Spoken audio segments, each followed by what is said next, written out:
Hay algo que me preocupa profundamente, no solo como economista, sino como ciudadano. Llevo décadas observando el sistema capitalista desde adentro, enseñando su funcionamiento, analizando sus crisis cíclicas y sobre todo observando cómo sus promesas van quedando atrás. Y ahora debo ser claro, lo que viene no es simplemente una recesión más, es algo mucho peor. No lo digo con ligereza, lo afirmo con la responsabilidad de alguien que ha estudiado las raíces históricas de las economías modernas. Porque si seguimos ignorando lo que está a la vista de todos, no solo sufriremos otra contracción económica, viviremos una transformación estructural que puede redefinir la vida de millones por generaciones enteras. Primero quiero que entendamos bien lo que significa una recesión. Técnicamente es una caída del Producto Interno Bruto durante al menos 2 trimestres consecutivos, pero eso es solo una definición contable. En la vida real, una recesión significa pérdida de empleos, cierre de pequeñas empresas, reducción de salarios reales y un aumento brutal del estrés financiero para la mayoría. Y eso es en el mejor de los casos. Pero lo que viene ahora no es una simple caída temporal. Lo que se avecina es un reordenamiento profundo en el cual muchos de los pilares sobre los que hemos construido nuestras economías podrían colapsar al mismo tiempo. El sistema financiero, por ejemplo, está peligrosamente sobreapalancado. Los niveles de deuda pública y privada han superado cualquier récord previo. Estamos hablando de más de 300 billones de dólares a nivel global. En cifras reales, eso representa más de 3 veces el tamaño de toda la economía mundial. Y sin embargo, seguimos emitiendo más deuda como si eso no tuviera consecuencias. Los bancos centrales, que durante años fueron los bomberos financieros inyectando liquidez a los mercados, ahora se encuentran sin herramientas efectivas. Ya no pueden bajar más las tasas de interés sin provocar nuevas burbujas, pero tampoco pueden subirlas sin detonar una ola de quiebras. Y aquí está la paradoja trágica. Para controlar la inflación han comenzado a subir las tasas, pero al hacerlo están asfixiando a las mismas empresas y hogares que dependen del crédito barato para sobrevivir. Es como tratar de curar una fiebre administrando hielo directamente en el corazón. Sí, baja la temperatura, pero a costa de la vida misma. Lo estamos viendo en tiempo real. Impagos hipotecarios en aumento, tarjetas de crédito con tasas superiores al 20% anual, jóvenes que ya ni siquiera sueñan con comprar una vivienda. Y esto no es un fenómeno pasajero, es estructural. El mercado laboral además está profundamente fracturado. Por un lado tenemos cifras de desempleo relativamente bajas, pero eso oculta una verdad más cruda. La calidad del empleo se ha deteriorado de forma alarmante. Contratos temporales, empleos de medio tiempo que no alcanzan para vivir, trabajadores que necesitan 2 o 3 empleos para cubrir lo básico. ¿De qué sirve decir que hay trabajo si ese trabajo no permite vivir con dignidad? Más aún, la automatización está acelerando la desaparición de sectores enteros. Y esta vez no estamos hablando solo de empleos manuales o fabriles.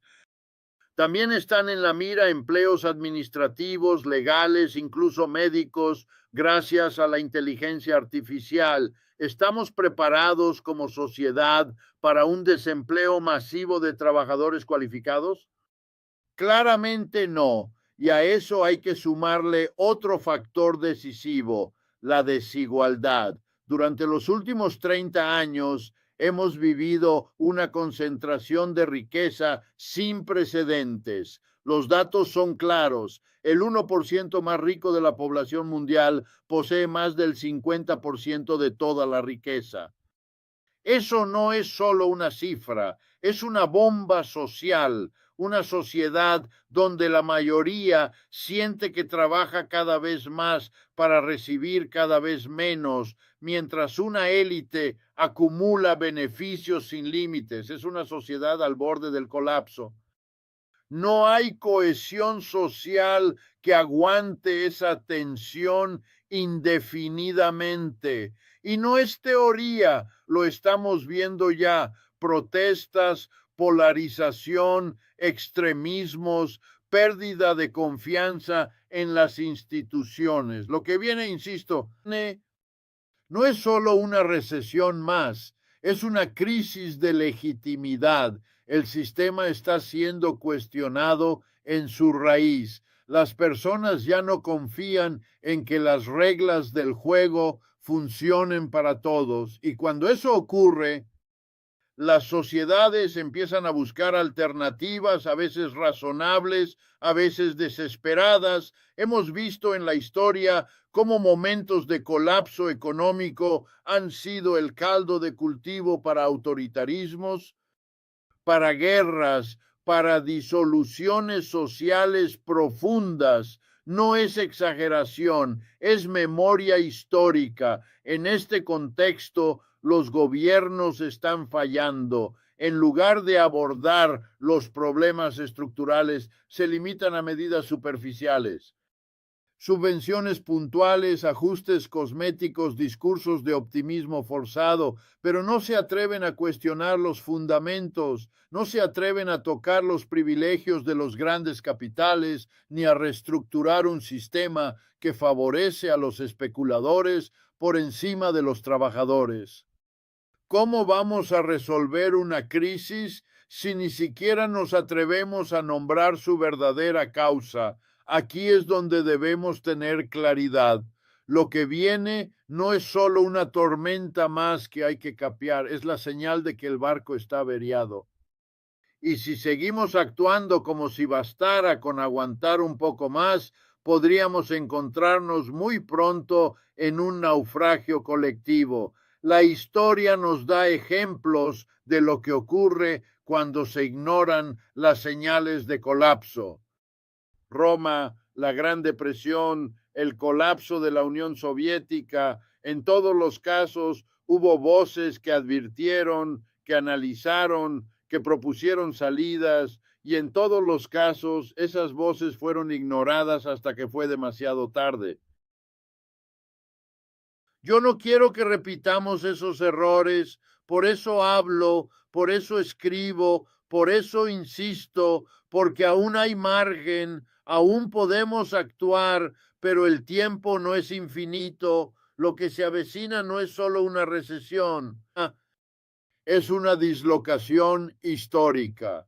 Y si no lo enfrentamos con la seriedad y el coraje necesarios, las consecuencias serán profundas y duraderas. Cuando propongo hablar de democracia económica, no me refiero a una utopía irrealizable, me refiero a una necesidad urgente y concreta. Si aceptamos que la democracia política consiste en que los ciudadanos puedan elegir a sus representantes, ¿por qué aceptamos que en la economía reine la dictadura?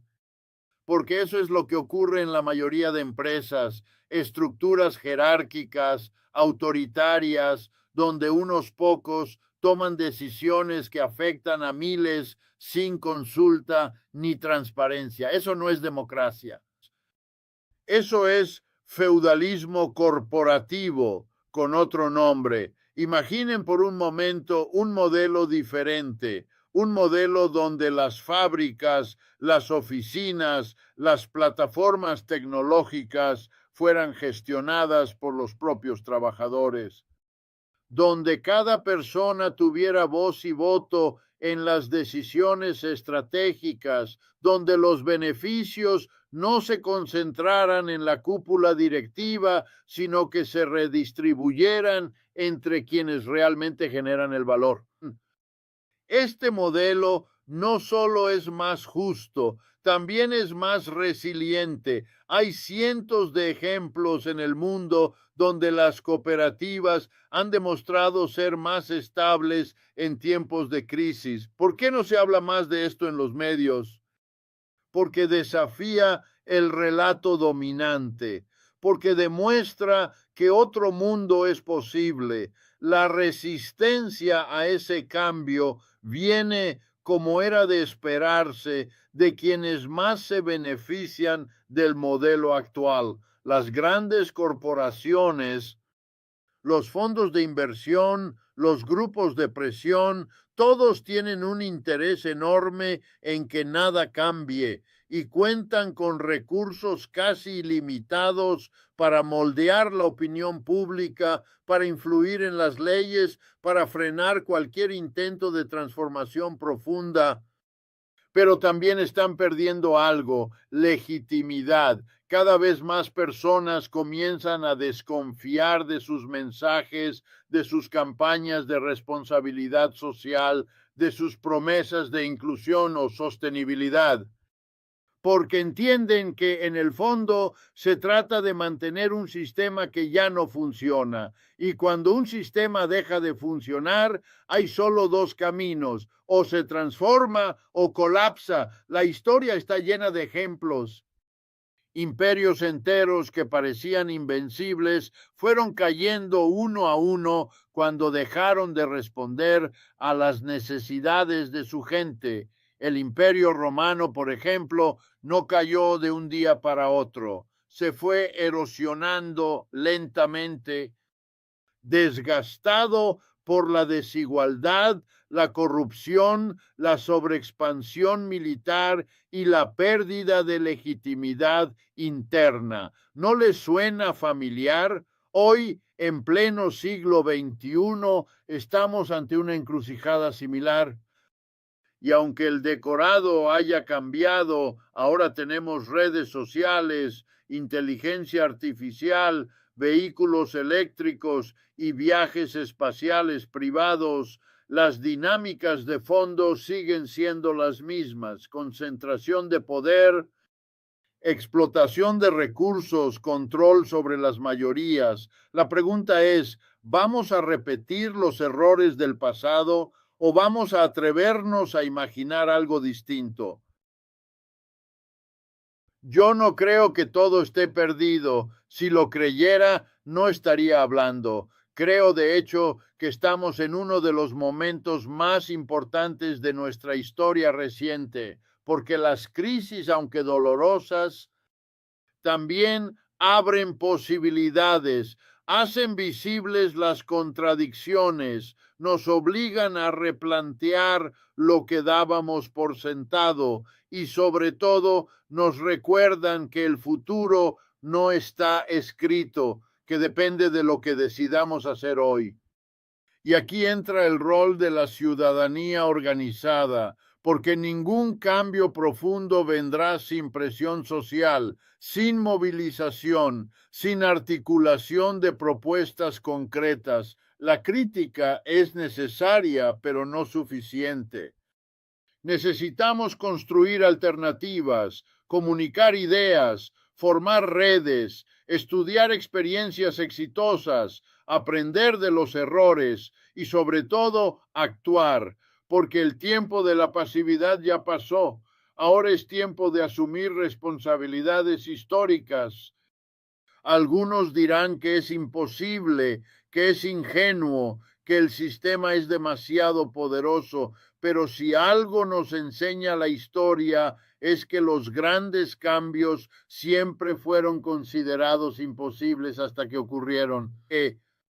La abolición de la esclavitud, el sufragio femenino, los derechos laborales, todo eso fue producto de luchas duras, largas, muchas veces solitarias, pero al final valieron la pena, porque demostraron que lo justo no solo es deseable, es realizable. Y si algo necesita nuestra generación es esa dosis de coraje colectivo, esa decisión de no aceptar lo inaceptable, de no normalizar la injusticia, de no resignarnos a vivir en un mundo que privilegia la ganancia sobre la vida.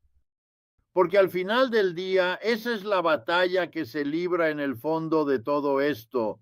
¿Vamos a organizar nuestras sociedades en función de los mercados financieros o en función de los derechos humanos? Esa pregunta, aunque sencilla, lo cambia todo y exige respuestas claras. No podemos seguir evadiéndola, no podemos seguir diciendo que la economía es neutral, que los mercados se autorregulan, que el crecimiento lo solucionará todo. Esas frases ya no convencen a nadie, son eslóganes vacíos, y si no los reemplazamos por una narrativa nueva, honesta, comprometida, corremos el riesgo de que otros lo hagan desde el resentimiento, la rabia o el autoritarismo. Por eso insisto tanto en que este no es solo un problema económico, es un problema moral, cultural, político, es una encrucijada civilizatoria. Y si no la tomamos en serio, si no nos atrevemos a mirar más allá del corto plazo, podríamos lamentarlo durante décadas. Recuperar la economía significa dejar de verla como un campo reservado para los expertos, como un territorio técnico ajeno a la vida cotidiana. Significa comprender que cada decisión económica tiene implicancias políticas, éticas, culturales. Significa abrir ese campo al debate público, a la participación consciente, al cuestionamiento profundo, porque si no discutimos cómo se produce la riqueza, quién la distribuye y en qué condiciones se hace, entonces estamos renunciando a una parte esencial de nuestra ciudadanía. Y eso no es casualidad. El sistema ha hecho un trabajo muy eficaz durante décadas para convencernos de que la economía es muy complicada, que hay que dejarla en manos de quienes saben, que no hay margen de maniobra porque el mercado manda. Y así, mientras la mayoría se siente impotente o desinformada, una minoría toma decisiones que afectan la vida de millones, pero eso está cambiando y es una de las razones por las que, a pesar de todo, sigo hablando, sigo escribiendo, sigo participando, porque veo que cada vez más personas comienzan a hacer las preguntas correctas. ¿Por qué tengo que endeudarme para estudiar? ¿Por qué tengo que trabajar 40 horas semanales para apenas sobrevivir? ¿Por qué se permite que los alimentos se desperdicien mientras otros mueren de hambre? ¿Por qué los bancos centrales rescatan a los especuladores, pero no a las familias? ¿Por qué se perdona la evasión fiscal de los millonarios mientras se persigue a los pequeños deudores? Esas preguntas, cuando se repiten en voz alta, cuando se comparten en comunidad, cuando se transforman en movilización, son peligrosas para el sistema, porque muestran que el velo se está levantando, que la ideología dominante está perdiendo fuerza, que el relato único ya no convence, y en ese momento se abren nuevas posibilidades, no garantizadas, no automáticas, pero posibles, y eso ya es mucho. Por eso no basta con entender que el sistema está en crisis. También hay que entender que esa crisis puede ser un punto de inflexión, puede dar paso a un nuevo contrato social, a una nueva economía, a una nueva relación entre los seres humanos y con la naturaleza. Pero para eso hace falta algo más que crítica, hace falta propuesta, hace falta organización, hace falta voluntad. Y ahí entramos tú y yo, porque este no es un análisis externo, no es un diagnóstico sobre otros. Es una invitación directa. Cada uno de nosotros es parte del problema y potencialmente parte de la solución. Y no se trata de culpas individuales, sino de responsabilidad colectiva. ¿Qué tipo de trabajo promovemos? ¿Qué tipo de consumo practicamos? ¿A qué tipo de discurso damos legitimidad? ¿Qué valores transmitimos a quienes nos rodean? Todo eso importa, porque aunque el cambio estructural requiere políticas públicas, requiere reformas fiscales, requiere planificación a largo plazo, también necesita un cambio cultural, necesita una ruptura con la lógica del sálvese quien pueda, con la idolatría del éxito individual, con la naturalización de la competencia como única forma de relación social. Necesita recuperar el sentido de comunidad, de solidaridad, de proyecto compartido. Y no hablo desde el idealismo, hablo desde la necesidad. Porque si no reconfiguramos nuestras relaciones sociales, incluso los cambios económicos más ambiciosos pueden fracasar. Por ejemplo, podríamos tener una renta básica universal y aún así vivir en una sociedad fragmentada, ansiosa, consumista, desconectada. Por eso insisto tanto en que la transformación no es solo de modelos, es también de valores. Ese cambio de valores no se decreta, se construye en la educación, en los medios, en los espacios culturales, en las prácticas cotidianas, se construye cuando dejamos de admirar la acumulación por sí misma y empezamos a valorar el cuidado, cuando dejamos de medir el éxito en términos de consumo y empezamos a medirlo en bienestar real, cuando dejamos de competir y empezamos a cooperar.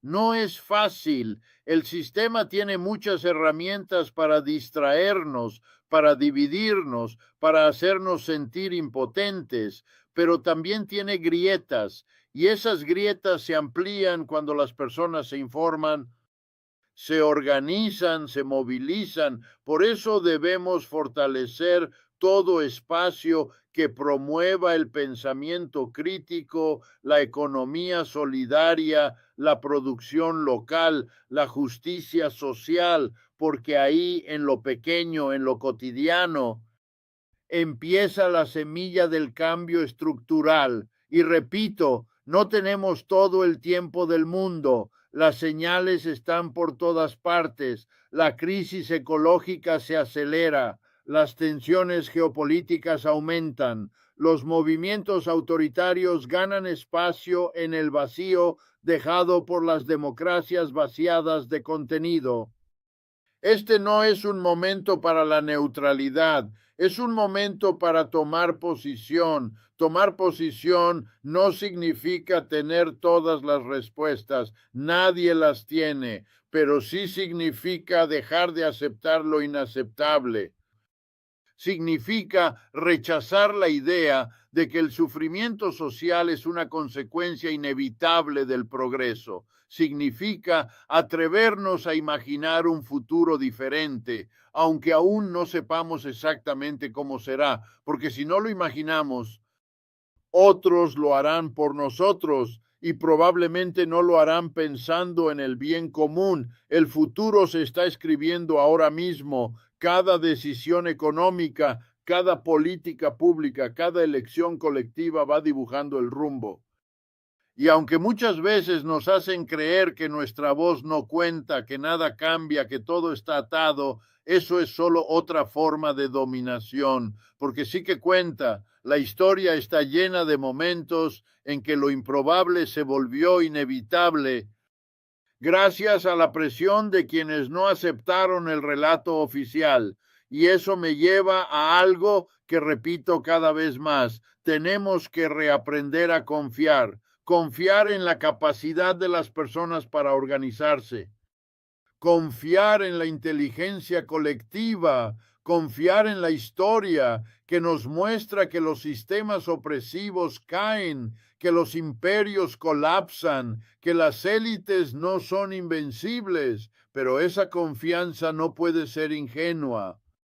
Debe estar acompañada de análisis, de estrategia, de perseverancia, porque el poder no se entrega, se disputa, y para disputarlo necesitamos herramientas, no solo discursos, herramientas para crear otras formas de producir, de distribuir, de convivir. Por eso es tan importante el fortalecimiento de las economías cooperativas, de los bancos éticos, de las monedas sociales, de las plataformas digitales autogestionadas, porque son ensayos.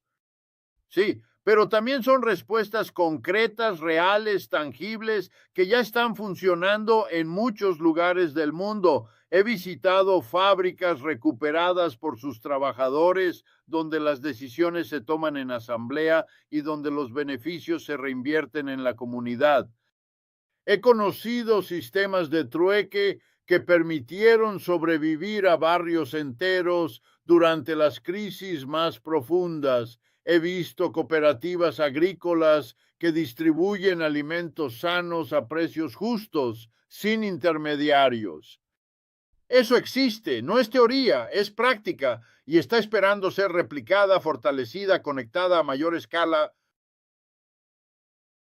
Mientras concluyo este análisis, no puedo evitar sentir una mezcla de preocupación y determinación. Preocupación porque sé que lo que enfrentamos no es una tormenta pasajera, es una crisis estructural, global, profunda, una crisis que atraviesa lo económico, lo social, lo político, lo ambiental, lo emocional y determinación, porque sé también que esa crisis es una oportunidad, una encrucijada donde podemos elegir entre repetir el pasado o atrevernos a construir algo nuevo.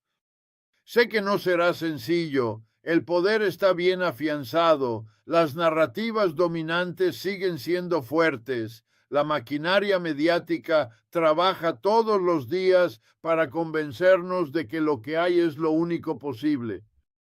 Pero también sé que cuando una idea empieza a circular, cuando se instala en el corazón de las personas, cuando se convierte en convicción colectiva, ya no puede detenerse. La historia ha cambiado muchas veces porque las personas decidieron no aceptar lo impuesto. Y eso es lo que necesitamos hoy, una decisión, una voluntad consciente de no conformarse, de no resignarse, de no delegar, porque el cambio no vendrá desde arriba, no vendrá de los despachos, ni de los salones de las bolsas de valores, ni de los comités ejecutivos, vendrá desde las calles, desde las aulas, desde los sindicatos, desde los barrios, desde los hogares. Vendrá cuando millones digan con claridad, no aceptamos más este sistema.